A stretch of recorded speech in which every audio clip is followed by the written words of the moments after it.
Welcome, everyone. I've just been looking in the chat at where people are coming from, and it seems there is an international and local crowd. So you're all very welcome. It's my pleasure to kind of be hosting this evening's book launch of Mimi Khalvati's collected poems, which I'm holding up on screen. What a beautiful book it is. The image on the front is I know from a picture that hangs in Mimi's kitchen by Christina Edlund Plater. And it's just such a glorious gold. And I think so fitting for this book to be out in the world following the 2023 King's Medal for Poetry. And at this point, I would like to introduce Mimi, but I might do it in a slightly different way from usual, by saying a little bit about our personal relationship and how we know each other, as well as then weaving in some of the ideas that I think are in the book, that of course Mimi will then read and expand on. So I know Mimi, as I know many of you that are here tonight, from the Advanced Poetry Workshop that back in, I think, 2009, ran at the Toriano Meeting House in Kentish Town. And since then, you know, our relationship evolved in kind of a more mentoring relationship. And I would say that none of my books would exist if it wasn't for Mimi. And I expect that some of you here might say the same thing. And from that kind of mentoring relationship, Mimi and I think I could say, have become dear friends. And we've spent many, many hours in conversation, normally in her living room, sometimes in cafes. And one of the things that we've talked about a lot is really like ideas of poetics, both mine and hers, and how they relate to lived experience. Mimi has published 9 collections with Carcanet so far, and has many, many accolades and shortlistings and awards to her name. But biographically, I thought I'd just say that for those of you that don't know, Mimi arrived here from Iran as age 6, very young, and she came alone and went to boarding school. And for that reason, one of the things that's preoccupied her work has been this sense of how do you even connect back to home, or the idea of a culture, when there is no one with you to even be keeping that culture alive. And how different her experience is from, say, those that were born here but had family from elsewhere, or those that arrived with family who might be quite engaged in the process of connecting and remembering and sharing stories. But in Mimi's work, I think what there is the idea of, I think she calls it the void, like the blankness, and that even in facing that void or that blankness, there might actually be enormous possibilities for testifying to a life lived without those things, in all its richness and variety, and that out of this sense of blankness, a poem might emerge, or poetry might emerge, and that people might find a home in language. And in her case, I think the home has been in English, which is her second language, which is why this book, which represents her writing over many years, is so incredible, so varied as well in terms of theme and tone, but also her experiments, which I think she is well known for, in form. But before Mimi reads, I thought I'd just read a quote from her about that idea of you know, poetics relating to a life. And she says, "I hope the poems speak especially to those who have made their homes wherever the tide has brought them, sometimes in language itself, and to those who have no story but place their trust in the flux and flow, the vision of the lyric moment." So with no further ado, because we're on quite a tight schedule tonight, I'm going to hand over to Mimi, who's going to read for about 20 to 25 minutes. After that, we'll be in conversation for a little while, and then there'll be some time for questions from the audience. So hello, Mimi. Congratulations. Love you. Oh, hello, Hannah. I love you too so much, and I'm so blessed to have you. First of all, as the most amazing reader of my work, I think anyone who writes, treasures that more than anything. And I really would like to thank you from the bottom of my heart and my language for this gift and for sharing this event with me and for that lovely introduction. Thank you. And of course, thank you to Carcanet for publishing this wonderful yellow, or I should say gold, tome. And to Michael, especially for having published me for over 33 years and finally bringing out this volume for me, which I'm delighted. I see Christina is here, so thank you so much for your beautiful cover image of your felt artwork, which I think is quite miraculous. So thank you all for being here. I hope you, well, I know you are all here, but of course I can't see anything. So I'm going to read one or two poems from each collection. Now, these aren't my sort of greatest hits or anything like that, but I'm going to trace a kind of line of kinship between either a poem and another poem, or a poem and a book, possibly, that comes later. So to thread some kind of a through line. And I'll start with a poem, Shanklin Chine. As Hannah said, I was sent to England to boarding school, and my boarding school was called Upper Chine. Well, Shanklin Chine, I'm sure quite a lot of you will know, it's a very popular tourist spot on the Isle of Wight. A chine, by the way, is a rift, a gully, a steep cut in the cliffs. And I only realized after many years that my school, which was called Upper Chine, was called that because it was in the upper part of the chine. To me, it was just one of those sort of words that children just learn as a sound. I want to say that I'm a great fan of Agatha Christie, and I was particularly struck by that awful child in her book Crooked House, who turns out not only to be startlingly clever, but the murderer. So I think she sort of somehow sneaked her way into this poem. Shanklin Chine. They lit lanterns down the chine in the summer season, or on Halloween, down winding steps through liverworts and horsetails, past narrow banks of watercress, and up the final slope that ended so abruptly at the gate.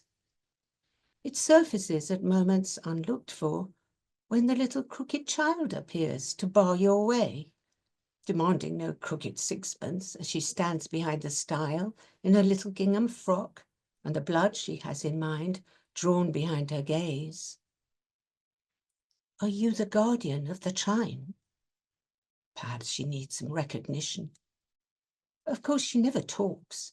She only has the one face, dark and solemn, the one stance, blackboard set, and a wit as nimble as the chine, stopping short at forgiveness that could only come with time or power or a body large enough to fit her brain. Is there something I could give her? Some blow to crack her ice? Some human warmth to make her feel the same? Genie of the chine. She reappears at moments when I'm closest to waterways, underworlds, little crooked streams through hemlock and dandelion that end so prematurely, though she is there, like Peter Pan, or the barbed wire children who bang tin cans, or the child you would have loved, like any mother, any father, had you been an adult, not the child with no demands for sixpences in puddings, pumpkins on the table, or any pumpkin pies, gracing homes that had you standing at their gates. Genie of the chine. She reappears from time to time when I'm closest to myself.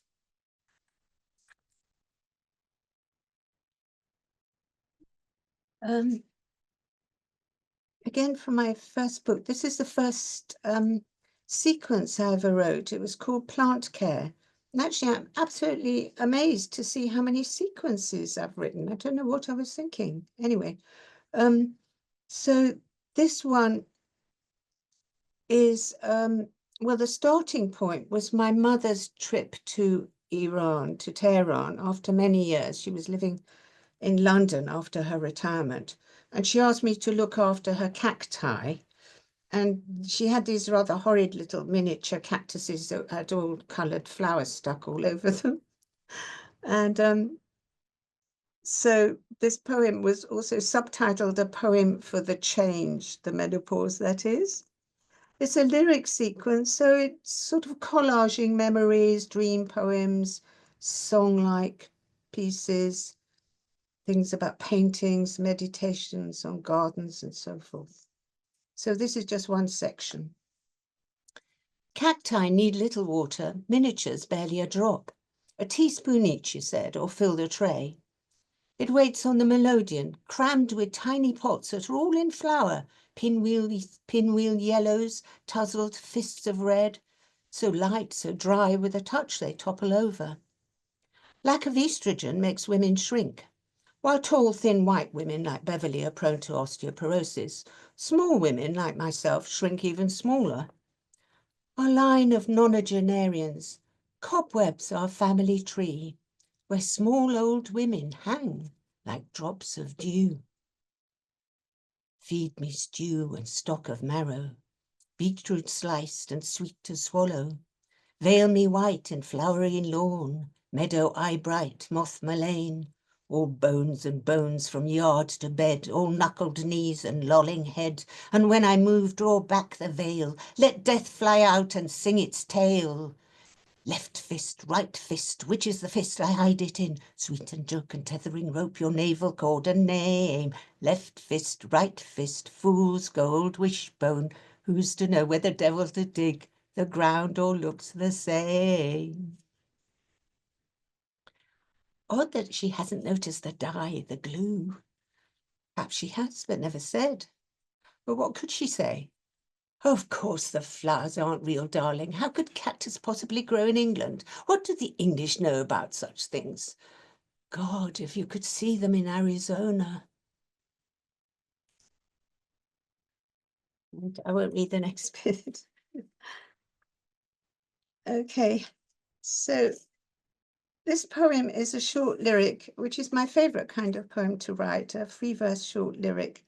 But this is the first time I ever wrote a poem entirely in my head, as it were. Actually, I was in the bath and I was looking out of the window, and there's this rampant vine that's sort of in great swathes going across the glass with the sunlight shining through the leaves.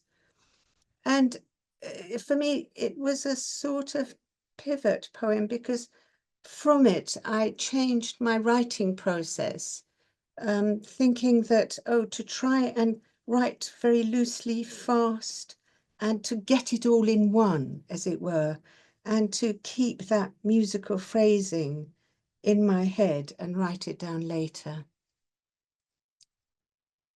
It's actually a love poem.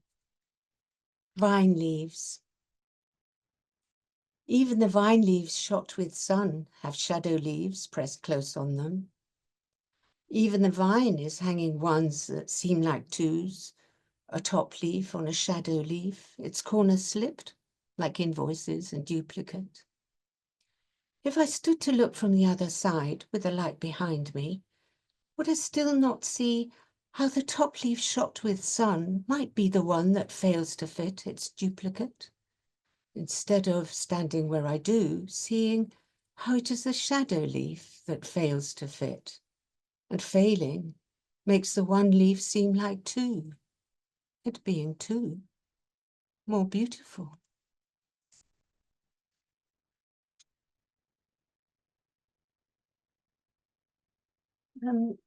So these single sequences led to books that are book-length sequences or series. And the first one of these I wrote was called Entries on Light. And I think this poem maybe is the first time I touched on maybe one of my central themes, which is, as Hannah was saying, that void and that loss of my mother tongue and the culture, which I was to explore later, I hope more fully. There's a reference here to the mythical bird of Persian legend, the Simurgh, and a quotation from Ferdowsi's Book of Kings. So this is from Entries on Light. It's the eye of longing that I tire of, the eye of fantasy lost in the grey horizons. Having neither the heart nor talent for invention, why should I, no child of mist, be party to this cold imagination, its cloak and hood, smuggled goods, its fairy in the dingle? Where are my sunlight's givens?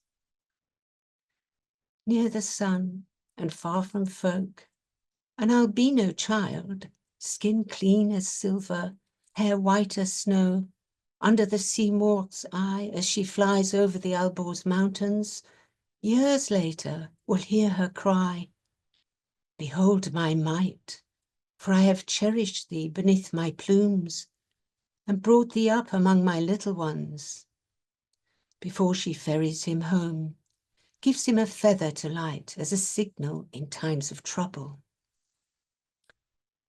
But this is my borrowed plumage, language, more strange to me than this foster tongue, this English fairy godmother.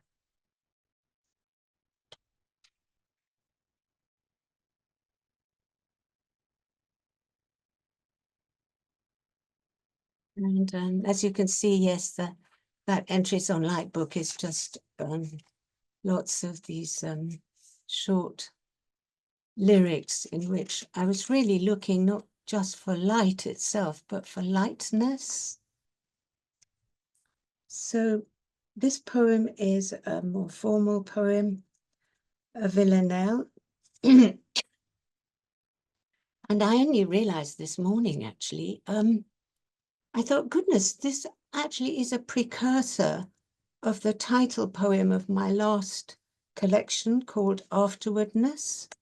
That really, especially at the end, the same sentiment, I suppose, is expressed, and the same echo of Wordsworth's Lucy poems, you know, no motion has she now, no force, she neither hears nor sees, rolled round in earth's diurnal course with rocks and stones and trees, floors and doors and sky.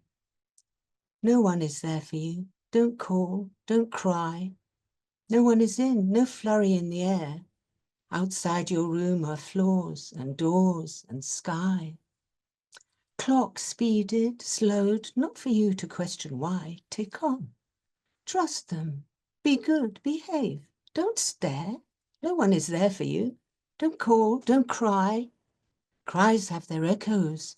Echoes only fly back to their pillows, flocking back from where outside your room are floors and doors and sky. Imagine daylight. Daylight doesn't lie. Fool with your shadows. Tell you nothing's there. No one is there for you. Don't call, don't cry. But daylight doesn't last. 2 days came by to teach you the dimensions of despair. Outside your room are floors and doors and sky. Learn when in turn they turn to you, to sigh and say, "You're right, I know life isn't fair. No one is there for you. Don't call, don't cry." Outside your room are floors and doors and sky.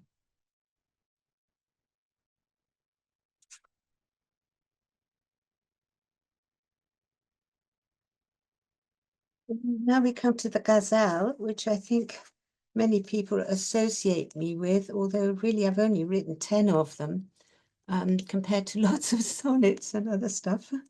And I was writing my book, The Meanest Flower, and I was very much wanting to rescue the very song-like, rather old-fashioned lyric or flower poem, if you like. And that led me to the discovery of the ghazal, mostly through Agha Shahid Ali, the Kashmiri American marvelous poet who died sadly much too early, who introduced or reintroduced American poets mostly to the canonical ghazal, which is to say the ghazal that observes all the formal, I don't like the word constraints, but considerations such as the rhyme, the refrain, which in Farsi would be radif. It actually translates, I like that, as row, like a row of soldiers, a radif. And then the dreaded signature couplet, which I always find terrifying and embarrassing. But also a very late discovery of this was the discovery of the meaning, actually, of my surname, Khalvati. So Khalvat is a very ordinary adjective meaning quiet. So I knew that. But then somebody told me that a Khalvati, a noun, which I've translated here as a quiet retreat, is in fact a Sufi retreat. So Sufis to meditate would go off to their Khalvati, which I think is rather amazing. Ghazal, it's heartache. When you wake to jitters every day, it's heartache. Ignore it, explore it, either way, it's heartache. Youth's a map you can never refold. From Yokohama to Hudson Bay, it's heartache. Follow the piper, lost on the road.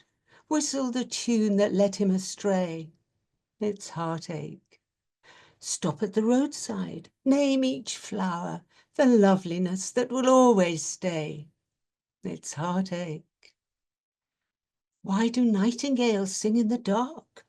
Ask the radif. It will only say, it's heartache.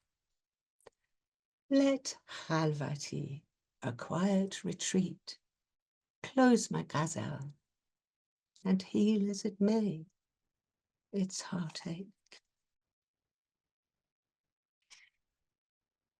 Of course, if we had a live audience, with the ghazal, the audience is usually, welcome to join in with the radif. So you'd all be saying it's heartache innumerable times. Many of my books come in pairs. This is quite unintentional. So, for example, my book Entries on Light seems to be partnered with The Weather Wheel, which also was a kind of journaling of free verse poems. And the starting point for the poems was the weather rather than light. And the weather wheel, excuse me, is an actual thing in primary school. They have a big cardboard circle and it's drawn into sort of segments, like a cut orange. And then the children draw little emblems of the day's weather into the segments, like a little cloud or an umbrella or a sun. And in this book also, one of the main things I was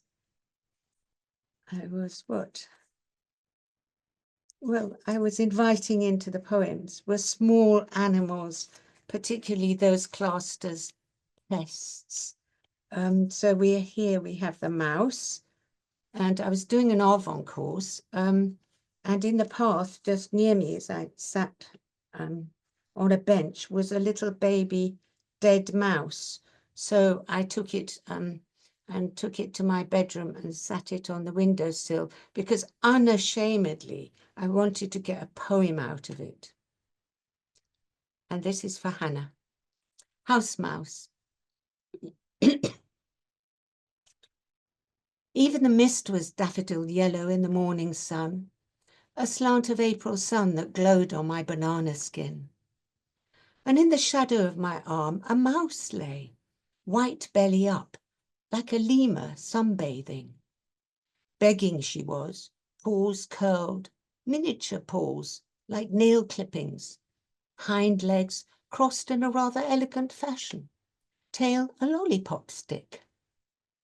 Pricked on her shadow, her ear and fur stood sharp as grass. but her real ear was soft, thin, pliable, faint as a sweet pea petal, and her shut eye a tiny arc, like the hilum of a broad bean. Yesterday she was plump, today she's thin. Sit her up, she'll sit. You can see how Lenny would have broke his, petting it. Mine weighs no more than a hairball, nestling in my palm as though it were wood pulp, crawl space, a wee bit housey, and she, the pup, the living thing. The baby looks still on her, and the depth of her sleep. I tuck her into the finger of my banana skin, a ferry boat to carry her over the Styx.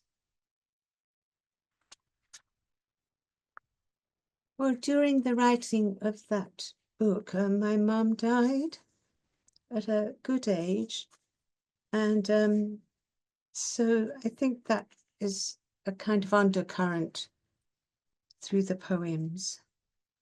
This one is called The Soul Travels on Horseback, and I believe this is a Dutch saying, and what it means or refers to is when you travel and then you arrive and then it takes a day or two to feel you're really there, it's because your soul hasn't come by plane or train, it's come on horseback and hasn't caught up with you yet. The soul travels on horseback, and the road is beset with obstacles and thorns. But let it take its time, for I have hours and hours to wait here, snowbound in Lisbon, glad of this sunlit cafe outside departures for an evening flight to Heathrow. Being my soul's steed, I should like to know its name and breed. A Marwari of India, Barb of North Africa, the Achalteki of Western Asia, or a Turkoman, now extinct? Is it the burnt chestnut colour of the ant, grey as a Bedouin wind, the four winds that made it? O drinker of the wind, I travel by air, sea, land, and wherever I am, there you are behind my back, pounding the cloud streets, trailing banners of cirrus, or as Platero once did, from fear or chill, hoofing a stream, breaking the moon into a swarm of clear crystal roses. No, no matter your thirst, ride swiftly, mare, stallion, mother, father, for without you, I feel forever homesick.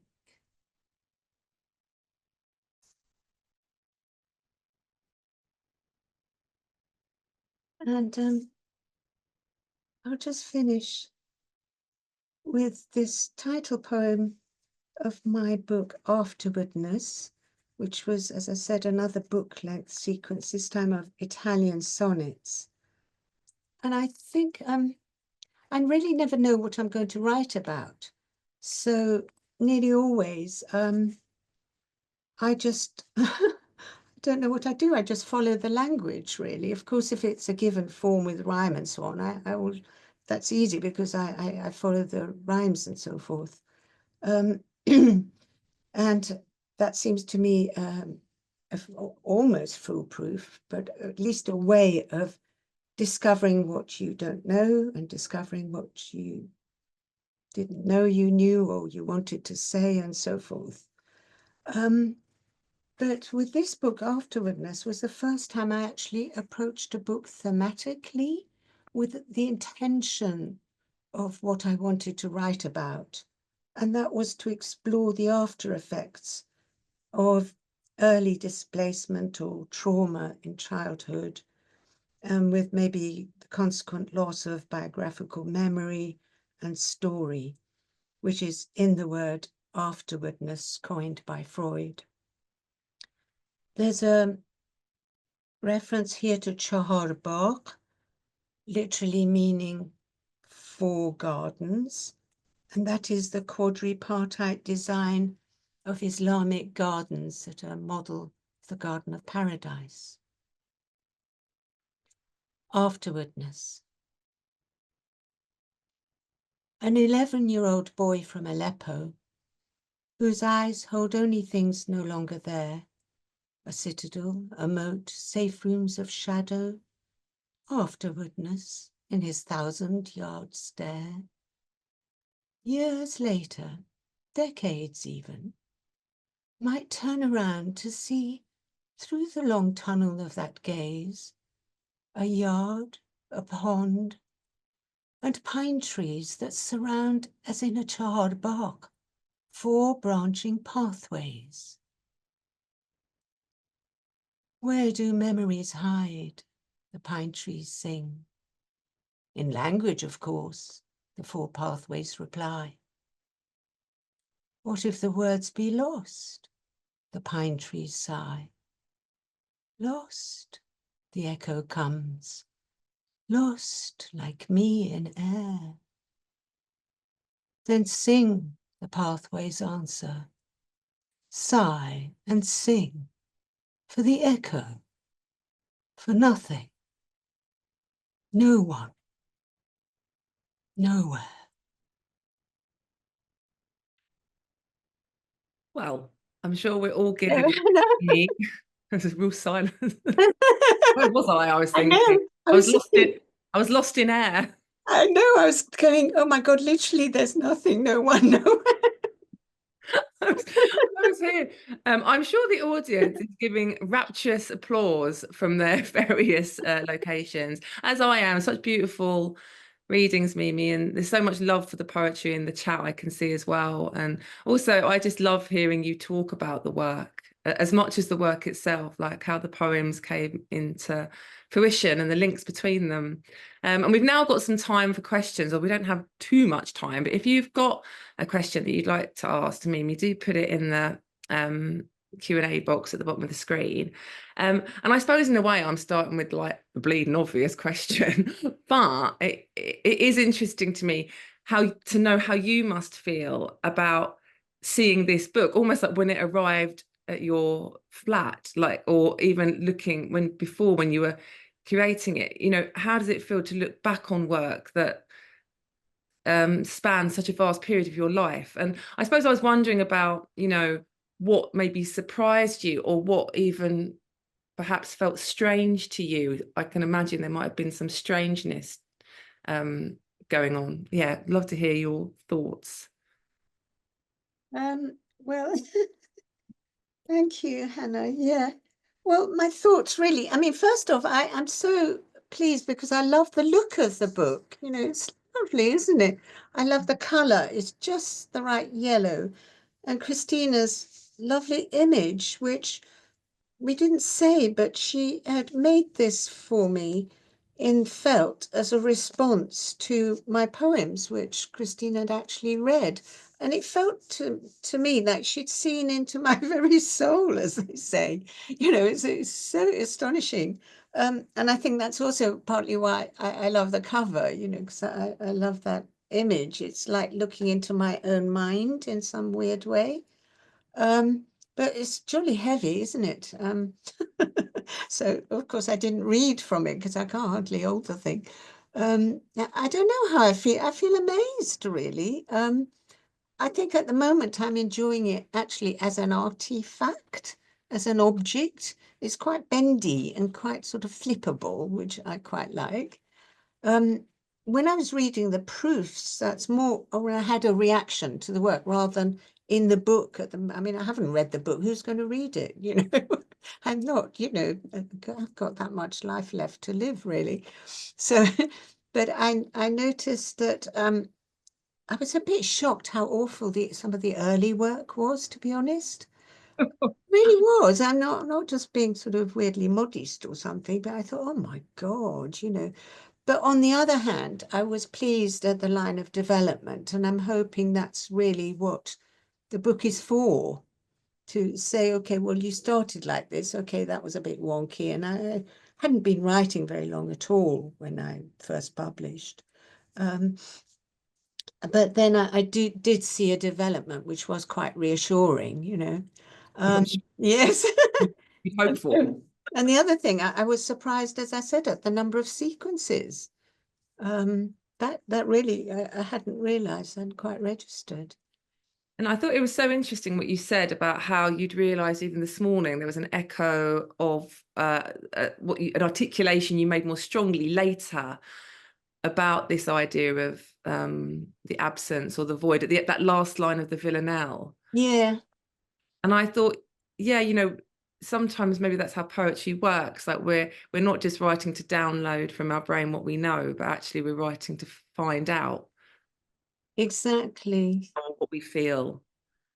And that can, Yes, well, you would know that because, like your book, The Kids, with all those sonnets. I'm sure you will all the time, because especially I think when it's formal, when it's metrical and rhymed, it it's more likely that you're going to discover something because you're less able to assert your authorial intention if the rhymes and so on are saying no, no, no, no, that's not going to work. You have to be more pliable, more suggestible, more sensoric, having that kind of receiving energy rather than putting out energy.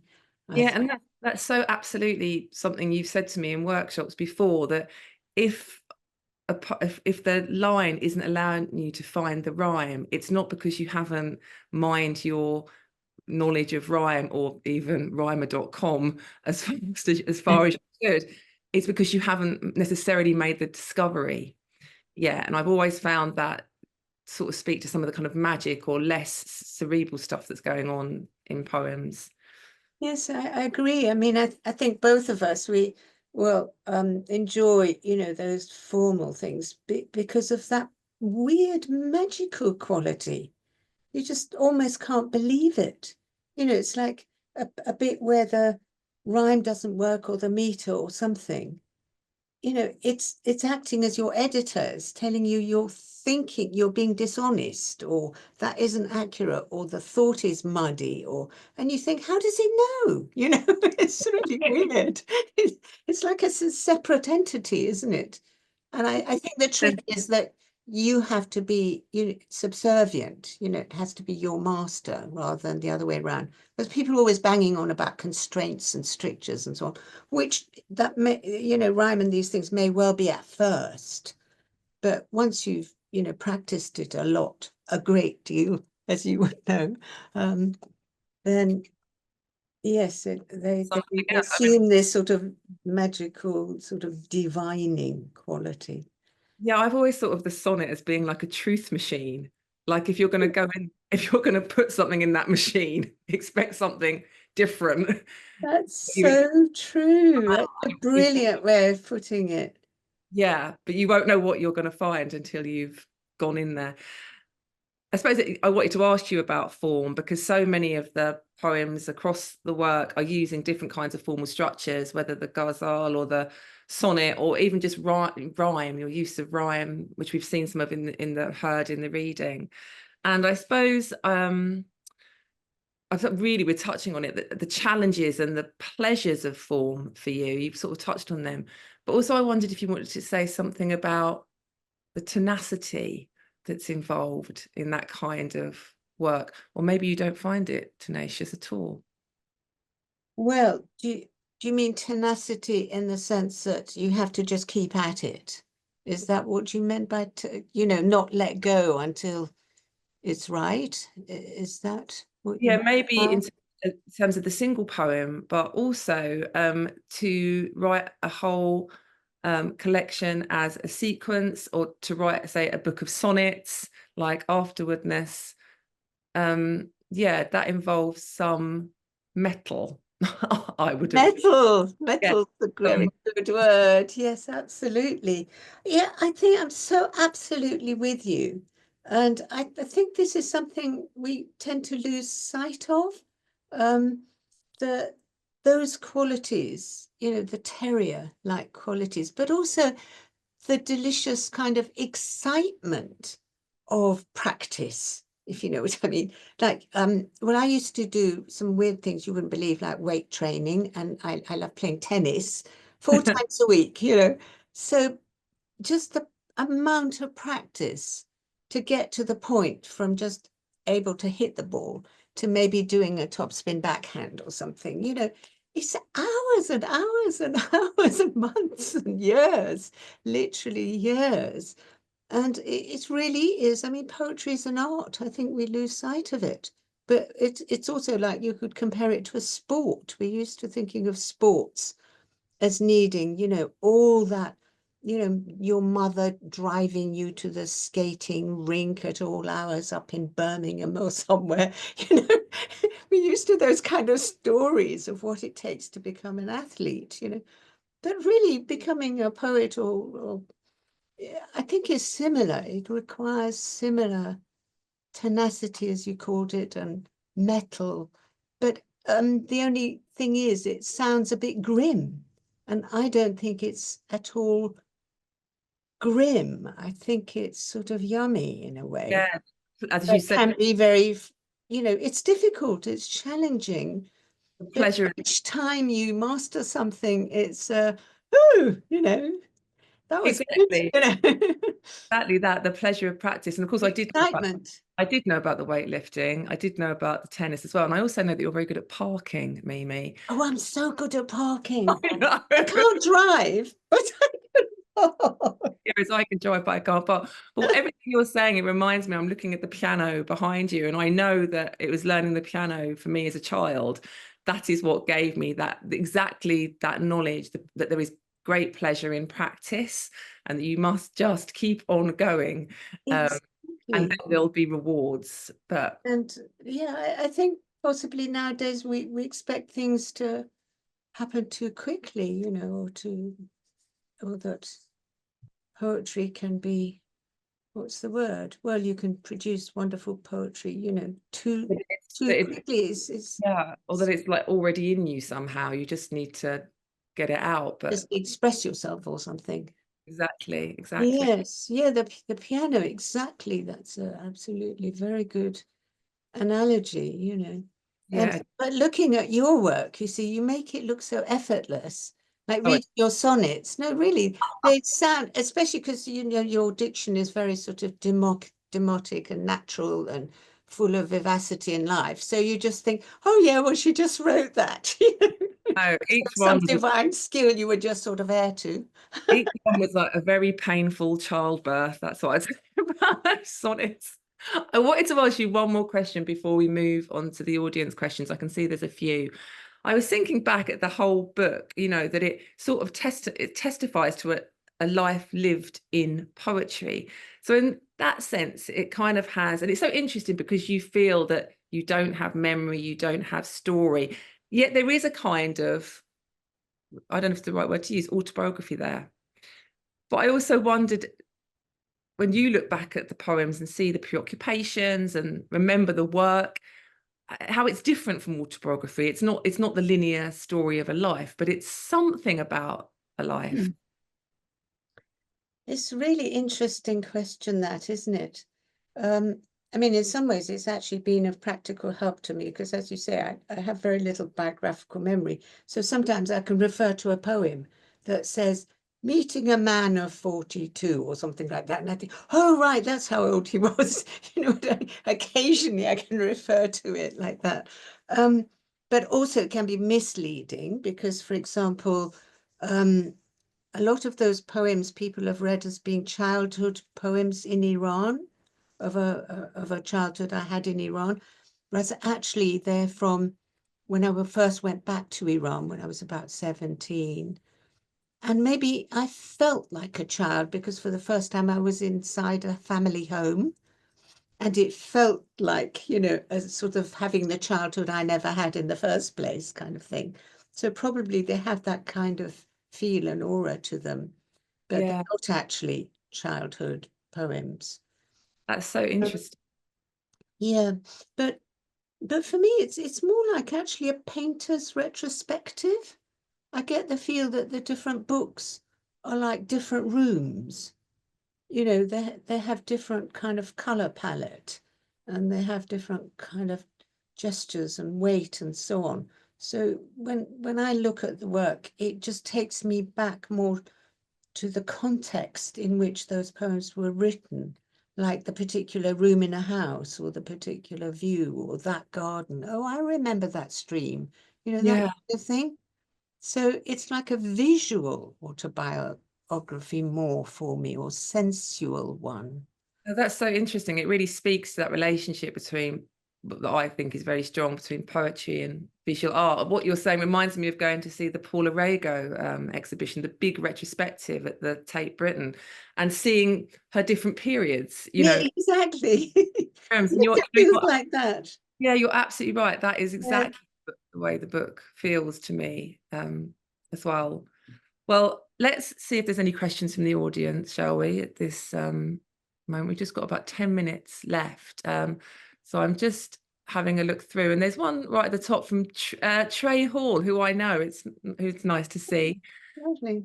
But in a way, it's a question that I think, well, you might be an absolute expert in this question because you have mentored so many people on their collections. And he's really asking, what is the most important part of organizing a collection? Which is probably quite a different question that you might be asking about a book of this size and weight. But yeah, I'm sure you ask this question often, Mimi. Well, no, not really. But I think in a way, putting a book together is like putting a poem together, but writ large. It's the same thing to my mind.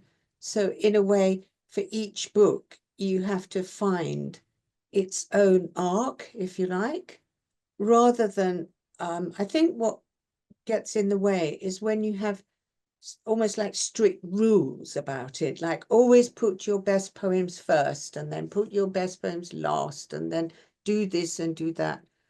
I think each book, all those things have to be discovered anew. So in a way, not making generalizations, I think, is the key to it, and seeing it as this particular book, is there a central image? Some of my books, like The Weather Wheel, obviously has a central image, and so it suggests an architecture of some kind, which was an actually circular thing with the number 12, So I think to treat it in that way Yeah. rather than in general, I'm a bit averse to these sort of general guidelines, I suppose you might call them, for either writing poems or editing or Yeah, putting that each book has books to find together. I think the word architecture is a really interesting one. Each book has to find its own architecture, and whether it's Yes, so I mean, some books you might start very quietly, very softly. You might build to a climax in the middle and tail off. Or other books, you do completely differently. But there needs to be an architecture. That's the main thing. There needs to be a very clear line of emotional or thematic or rhythmical development. or imagistic, Oh, yes, exactly. that's so interesting. Yeah. Um, Okay, a couple of other questions. There's one question I'm not going to ask because Mimi asked me not to ask her anything that involves remembering the name of books and writers. Exactly the same. I suppose that there's a couple of questions. You could choose which one you want to answer. So one was like, was your favorite part of putting this book together? But another question, slightly more broader, is how do you manage periods when you feel the writing is more difficult for you? Or we've all been there, anonymous member. We've all been in that space. Oh my goodness. Um, Trying to think about periods when writing is more. I tend to have periods where I just don't write. Not because I find it difficult, it's just other things. I'm prioritizing other things in my life, or other things are muscling in and taking over. So I can't really say I'm finding it hard to write. I'm just not doing it, basically, which is awful. And I wish I didn't have those periods, but I do. Um, and the other times when I find it difficult to write is actually after a period of not writing when I'm quite rusty. So I think it's a bit like, I go to Pilates every week. If I miss 3 weeks, then the next time I go, oh, yeah. So, Yeah. I think for me, that's been my experience. Um, Yeah, that you really have to keep your hand in, but then inevitably yeah, So I just don't think you What's- should be writing all the time in a but I think for me there's always I think I've spoken to you about this as well, the idea of putting out and then filling up. Uh, Yeah, like that you might write a book and that will be, could be quite an endurance test or could be quite a long period. And then afterwards you might feel that your shelves are empty and need to be exactly. Because art or music or other books or cinema or chat even. or just life, you need Yeah. to live in order to write. So Yeah. if you just do everything to do with writing and get a bit sort of programmatic about it, it can just get sort of stiff. Yeah, and it's so interesting that you mentioned unexpectedly to the audience, perhaps the weightlifting, the tennis, and the Pilates. But for me, in my life, it's always been things like yoga, which I've written about, but and swimming and running. But I always think they're sort of an integral part of a writer's life as well, like entering the body. Well, I don't know, Anna, if they are. I believe you because I think I defer to you in this case. You're much more physical than I am, but certainly, I mean, you just need it just to keep going, don't you?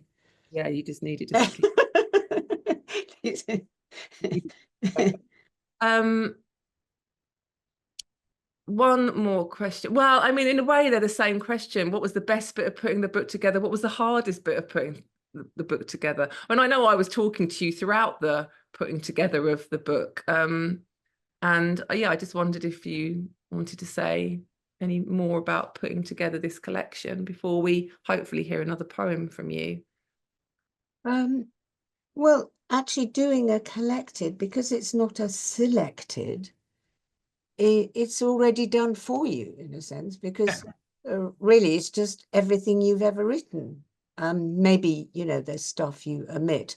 I've omitted hardly anything. If I want to scrape the barrel, is practically an empty barrel. I've already scraped it.